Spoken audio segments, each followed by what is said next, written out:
तुम कहते हो कि हर प्राणी अपनी अपनी प्रवृत्ति के अनुसार अलग अलग कामना करता है, परंतु मेरे विचार में प्राणी में चाहे कोई भी गुण प्रधान हो, उसकी कैसी भी प्रवृत्ति हो, फिर भी हर प्राणी एक ही तरह की कामना करता है।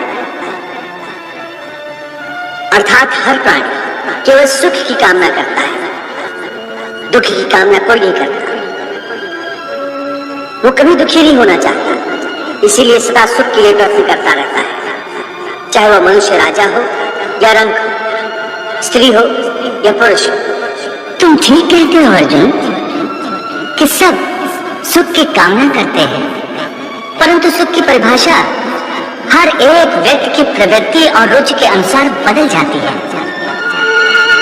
एक साधु पुरुष को दूसरे को सुख देकर सुख मिलता है, दूसरे की सहायता करके वो खुश होता है, और एक नीच प्रवृत्ति वाला मनुष्य किसी को दुख देकर सुखी होता है। दूसरा सुखी हो तो उसे दुख होता है। इसके लिए सुख और दुख की परिभाषा अपनी अपनी प्रवृत्ति और रुचि के अनुसार हर प्राणी के लिए अलग अलग है।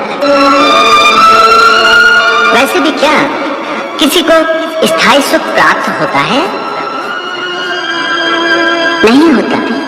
ना सुख स्थायी है, ना दुख स्थायी है। परंतु हे केशव, क्या सुख स्थायी नहीं हो सकता?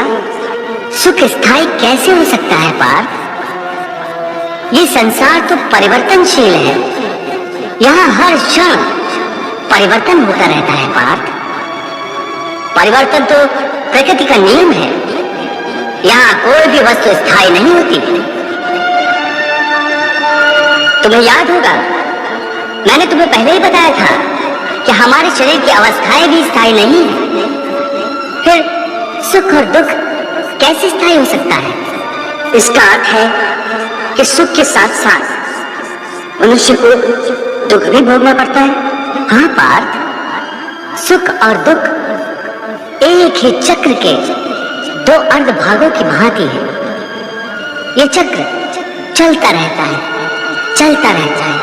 कभी प्राणी सुख में हंसता है, वही प्राणी दुख में रोता और बिलखता है, परंतु काल चक्र कभी नहीं रुकता।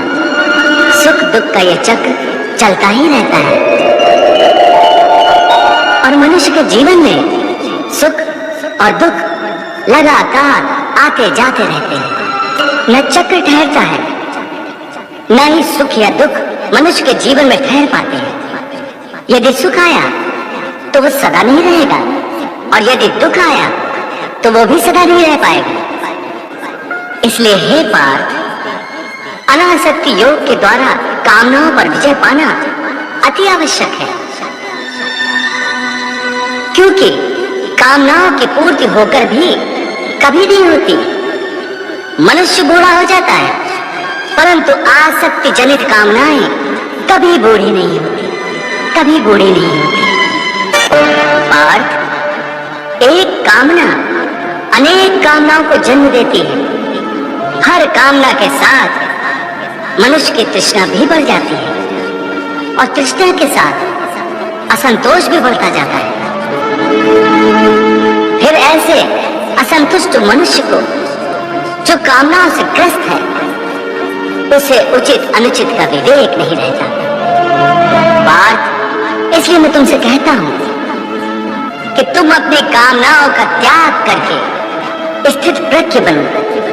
स्थित प्रज्ञ जो कर्मयोग की चरम अवस्था है।